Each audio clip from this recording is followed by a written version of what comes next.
नमस्कार दोस्तों। आज की क्लास में हम लोग डीएलएड फर्स्ट सेमेस्टर मैथ में कुछ महत्वपूर्ण क्वेश्चन को सॉल्व करेंगे। तो चलिए शुरू करते हैं। पहला क्वेश्चन है, दो संख्याओं का एचसीएफ 35 और उनका एलसीएम 525 है। उनमें से एक संख्या 175 है, तो दूसरी संख्या क्या होगी?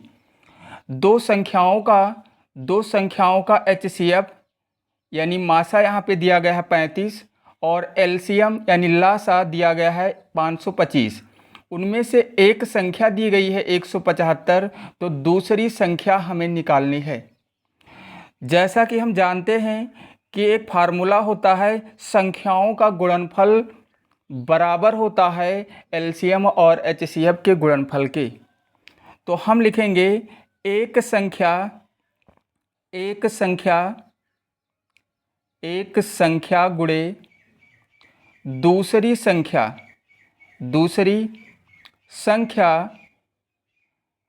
बराबर एलसीएम गुणे एचसीएफ। यानी संख्याओं का गुणनफल बराबर होता है एलसीएम और एचसीएफ के गुणनफल के। संख्याओं का गुणनफल किसके बराबर होता है? लासा और मासा के गुणनफल के बराबर होता है। अब देखिए, एक संख्या यहाँ पे दी गई है, एक संख्या 175 है, यहाँ पर हम 175 लिखेंगे। दूसरी संख्या हमें निकालना है, यहाँ पे दूसरी संख्या निकालनी ही है। दूसरी संख्या इसको हम ऐसे लिख लेंगे। और एलसीएम दिया गया है, एलसीएम दिया गया है 525 और एचसीएफ दिया गया है 35। तो हमें दूसरी संख्या ज्ञात करनी है। यहाँ पे दूसरी संख्या लिखेंगे ऐसे। दूसरी संख्या बराबर में 175 को हम पक्षांतर करेंगे, इधर लाएंगे तो ये यहाँ पे गुणा हो रहा है तो बटे में हो जाएगा, यानी भाग हो जाएगा। 525 और गुणे 35 और बटे में हम लिख लेंगे 175। क्या लिखेंगे? बटे में 175। अब देखिए, इसको हम कैंसिल करेंगे। 25 से ये कैंसिल हो जाएगा कितनी बार में? 25 दूना 50, 2 यानी 25 एकम 25, कितना आ गया? 21 आ गया। जब 25 से इसको कैंसिल किया गया तो यहाँ पे 21 आ गया, और 25 से जब इसको कैंसिल किया गया तो 25 सत्ते 175 होता है। 7 से हम 35 को कैंसिल कर लेंगे 5 बार में, तो केवल यहाँ पे बचा हुआ है 21 और गुणे में 5 ही तो बचा। तो 21 और 5 का जब गुणा कराएंगे तो आ जाएगा 105, और यही हो जाएगा हमारा आंसर। यानी दूसरी संख्या कितनी आ गई है? दूसरी संख्या 105 होगी। चलिए दूसरे क्वेश्चन को भी सॉल्व करते हैं। दूसरे क्वेश्चन में क्या दिया गया है? यहाँ पे दिया गया है x² माइनस y² और बटे में x माइनस वाई का सरलतम रूप क्या होगा? यही तो पूछा गया है कि x² माइनस y² बटे में दिया गया है x माइनस वाई, और फिर कहा गया है कि का सरलतम रूप क्या होगा। इसका मतलब ये हुआ कि इसको हमें सॉल्व करके इसको सरलतम रूप में करना है। तो जैसा कि हम जानते हैं, ये एक फार्मूला बन रहा है यहाँ पे a² minus b², a² minus b²। इसी तरीके से तो इसी रूप में तो ये है a² माइनस b² का जो फार्मूला होता है a प्लस बी और इंटू a माइनस बी होता है। तो x² माइनस y² को हम इस रूप में लिख सकते हैं, a प्लस बी और a माइनस बी के रूप में। x² माइनस y² और बटे में x माइनस वाई। तो x² माइनस y² मतलब a² माइनस b² ही तो बना। यानी इसको हम लिखेंगे a प्लस बी मतलब x प्लस वाई, और इंटू में लिखेंगे x माइनस वाई, यानी a माइनस बी, और बटे में लिखेंगे x माइनस वाई लिखेंगे।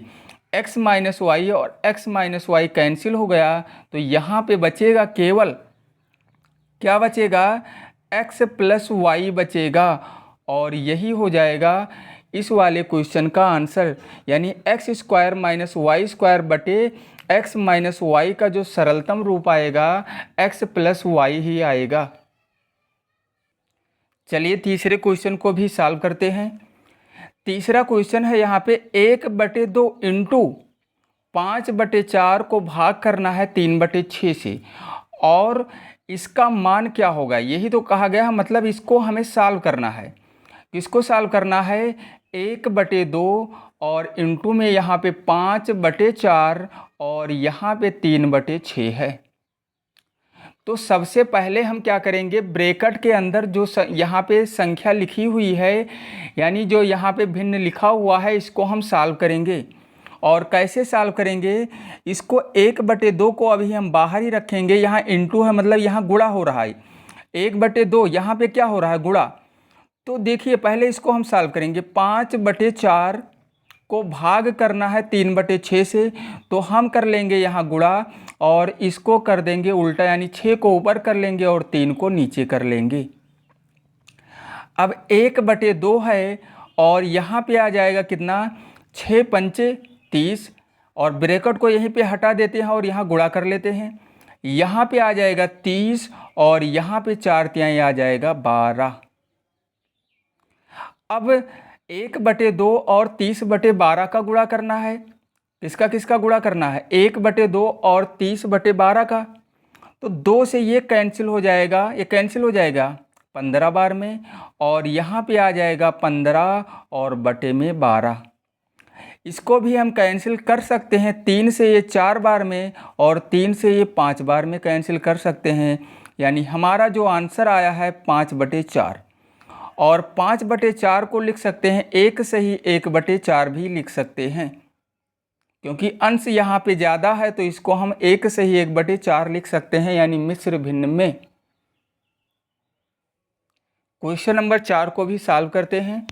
क्वेश्चन नंबर 4 जो है, इसमें दिया गया है 20 से ही 2/3 मीटर लंबी रस्सी से 5 से ही 1/8 मीटर काटा गया। शेष रस्सी की लंबाई ज्ञात कीजिए। शेष रस्सी की लंबाई ज्ञात कीजिए। तो शेष रस्सी की लंबाई को ज्ञात करने के लिए हमें क्या करना है, रस्सी की कुल लंबाई कितनी थी? रस्सी की कुल लंबाई 20 से ही 2/3 मीटर। इसका मतलब इतने मीटर रस्सी थी और इसमें से इतना मीटर काटा गया, मतलब इसमें से इतना कम ही तो हुआ। इसका मतलब शेष रस्सी की लंबाई ज्ञात करने के लिए इसमें से इसको हमें माइनस करना है, यानी घटाना है। तो हम क्या करेंगे, शेष रस्सी की लंबाई, यही तो निकालना है। शेष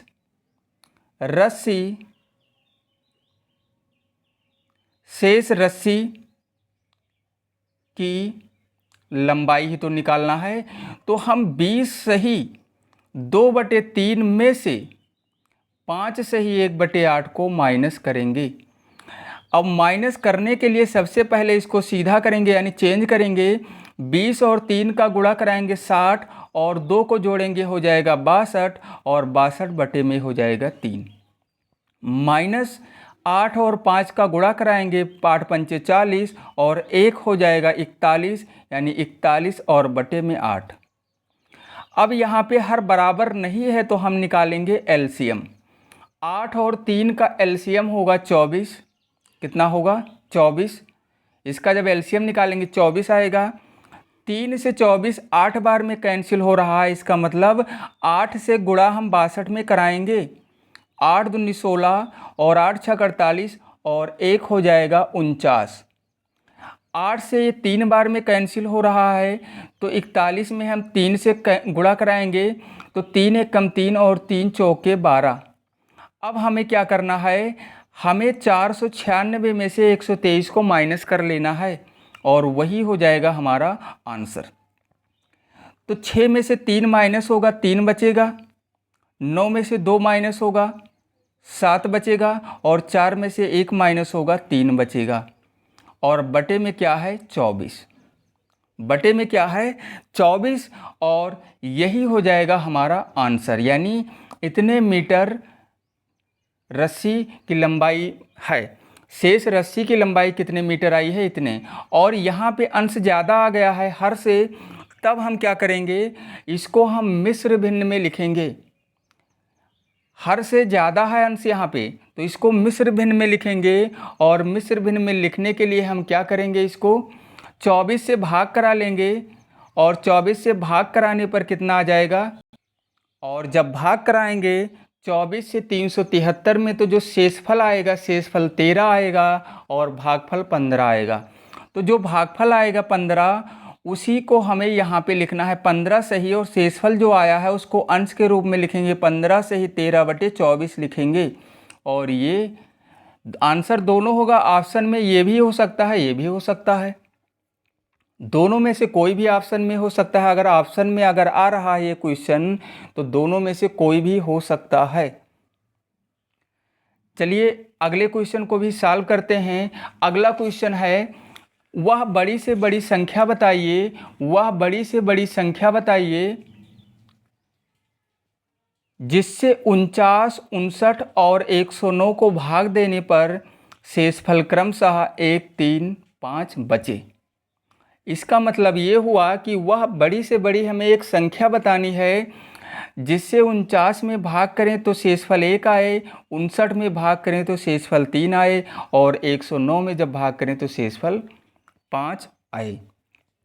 तो सबसे पहले, और हमें ये भी ध्यान रखना है, जहाँ पे ऐसे क्वेश्चन में बड़ी से बड़ी कहा जाएगा वहाँ पे ये ध्यान रखना कि हमें HCF निकालना है, यानी मासा। लेकिन जब शेषफल की बात की जाए इस तरीके से, तो मासा तो निकालना है, लेकिन हमें कैसे निकालना है, हमें क्या करना है, 49 में से 1 माइनस कर लेना है। 49 में से 1 माइनस करेंगे तो आ जाएगा 48। 59 में से 3 माइनस करेंगे, 59 में से 3 माइनस करेंगे तो आ जाएगा 56। और 109 में से अगर हम 5 को माइनस करेंगे तो 104 आ जाएगा। तो HCF तो निकालना है हमें, लेकिन किसका निकालना है, 49, 59, 109 का नहीं निकालना है, हमें 48, 56, 104 का निकालना है। तो सबसे छोटी संख्या यहाँ 48 है। 48 से हम 56 में भाग करा लेंगे, इससे बड़ी है। 48 एक कम हो जाएगा, 48 एक कम 48, और घटाएंगे यहाँ पे तो बचेगा यहाँ पे 8 बचेगा। और 8 से फिर हम 48 में भाग कराएंगे जब तक शेषफल 0 ना आ जाए। तो 48 को यहाँ लिख लेंगे, और 8 छक 48, यानी यहाँ पे शेषफल आ गया 0। यहाँ पे शेषफल आ गया 0। अब इसका मतलब ये हुआ कि 48 और 56 का जो HCF यानी मासा आया है, कितना आया है, 8। 8 से हम भाग कराएंगे 104 में। क्या करेंगे, 8 से अब भाग कराएंगे 104 में। 8 एक कम 8 हो जाएगा, यहाँ पे बचेगा शेषफल 2। 4 को यहाँ उतारेंगे और 8 त्रिक यहाँ पे हो जाएगा 24। ये यहीं कैंसिल हो रहा है। तो इसका मतलब ये हुआ कि 48, 56 और 104 तीनों संख्याओं का जो HCF है कितना आ गया है, 8 आ गया है। 8 आ गया है, यानी HCF कितना आ गया है, HCF आ गया है 8। तो यहाँ पे वो बड़ी से बड़ी संख्या 8 होगी। अगर 8 से हम 49 में भाग करेंगे तो शेषफल 1 आएगा, 59 में भाग करेंगे तो शेषफल 3 आएगा, और 109 में भाग करेंगे तो शेषफल 5 आएगा। इसका मतलब वह बड़ी से बड़ी संख्या जो होगी, बड़ी से बड़ी संख्या, बड़ी से बड़ी संख्या क्या हो जाएगी, 8। यही हो जाएगा हमारा आंसर। क्वेश्चन नंबर 6 है, इसमें दिया गया है 8 के प्रथम 5 अपवर्त लिखिए। तो 8 के प्रथम 5 अपवर्त हमें क्या लिखना है, 8 के प्रथम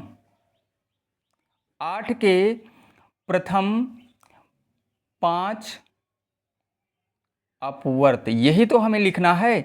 तो अपवर्त का मतलब ये हुआ कि 8 से जो जो संख्याएं कैंसिल हो रही यानी विभाज्य हो रही हैं उन्हीं को हमें लिखना है, वो भी प्रथम। तो देखिए सबसे पहली संख्या जो होगी वो 8 ही होगी। 8 एकम 8, 8 ही तो होगा। 8 से 8 कैंसिल हो जाएगा। 8 के बाद 16, 24, उसके बाद 24 के बाद 32 और 32 के बाद 40। यही 8 के प्रथम 5 अपवर्त होंगे।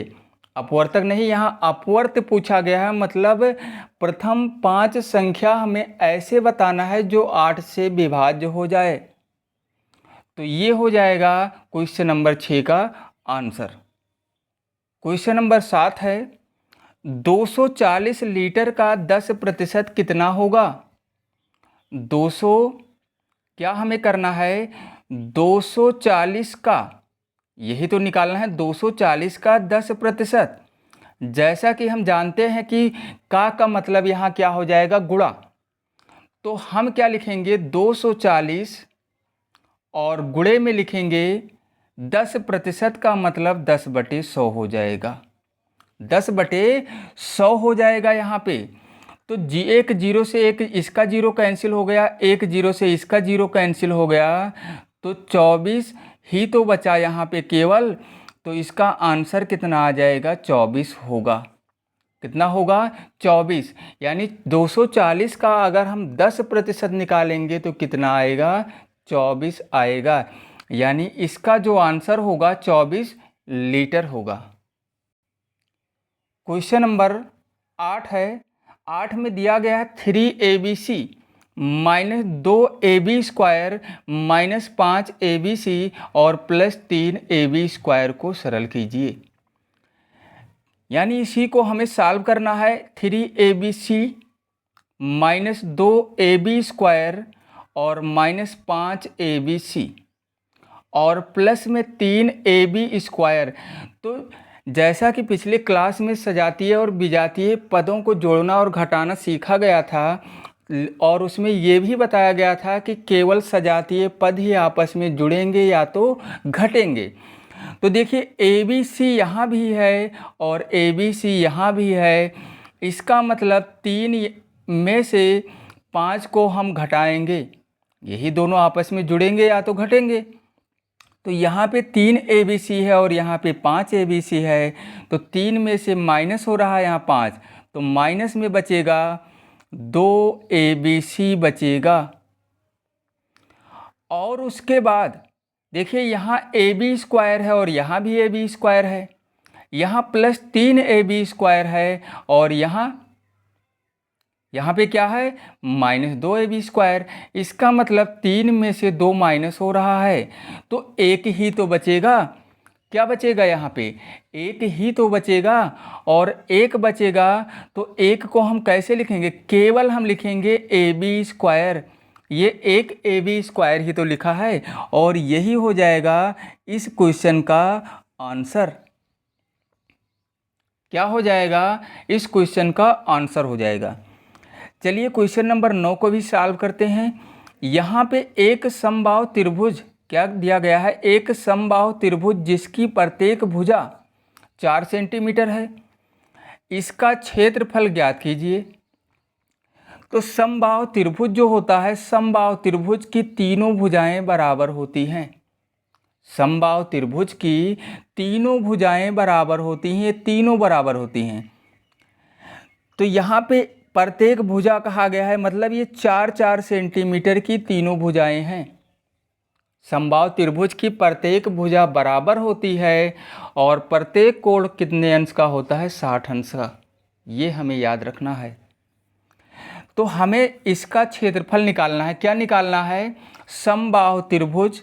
तो भुजा तो दी ही गई है, यहाँ पे भुजा तो दी ही गई है, भुजा दी गई है 4 सेंटीमीटर। हमें निकालना है समबाहु। समबाहु, इसको त्रिभुज को हम ऐसे अगर नहीं लिखना है तो सीधा लिख सकते हैं, त्रिभुज का साइन बना सकते हैं। समबाहु त्रिभुज का क्षेत्रफल ही तो निकालना है, क्षेत्रफल निकालना है। और समबाहु त्रिभुज का जो क्षेत्रफल होता है वो होता है √3/4।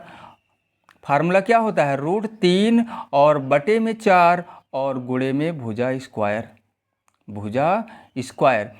तो √3/4 हमें लिखना है और भुजा कितनी दी गई है, 4, तो 4 का स्क्वायर हो गया। इसको दोबारा लिखेंगे √3/4, √3/4 और यहाँ पे 4 का स्क्वायर है, इसका मतलब 4 का गुणा हम 2 बार कराएंगे, यानी 4 × 4 करेंगे। तो 4 × 4 करेंगे तो आ जाएगा कितना, 16।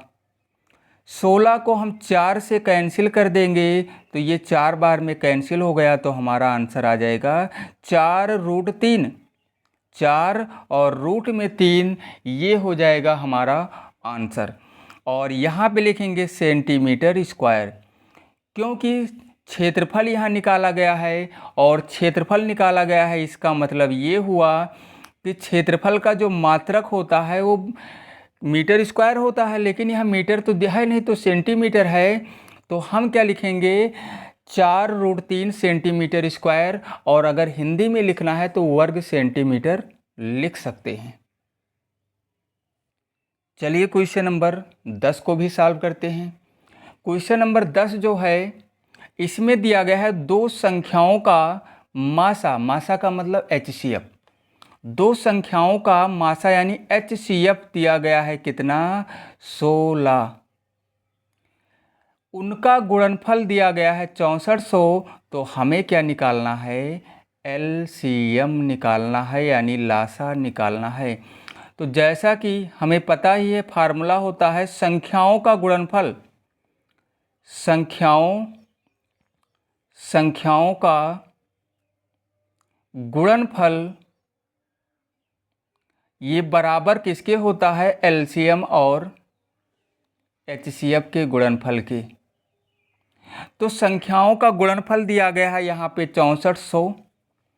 LCM यहाँ पे हमें निकालना है, LCM हमें निकालना है, और HCF दिया गया है 16। हमें LCM निकालना है तो हम पक्षांतर करेंगे, 16 को जब इधर लाएंगे तो ये 6400 और बटे में हो जाएगा 16। 16 से 64 ये 4 बार में कैंसिल हो गया और 2 जीरो यहाँ बचा हुआ है, यानी LCM कितना आ जाएगा, LCM आ जाएगा इसका 400। ये हो जाएगा LCM हो जाएगा। यही तो हमें निकालना था कि दो संख्याओं का HCF यहाँ 16 दिया गया था और संख्याओं का गुणनफल दिया गया था 6400, और हमें लासा यानी LCM ही तो निकालना था, और वो कितना आ गया है, 400 आ गया है। तो आज की क्लास में बस इतना ही, और फिर मिलते हैं अगली क्लास में कुछ और भी महत्वपूर्ण क्वेश्चन को लेकर।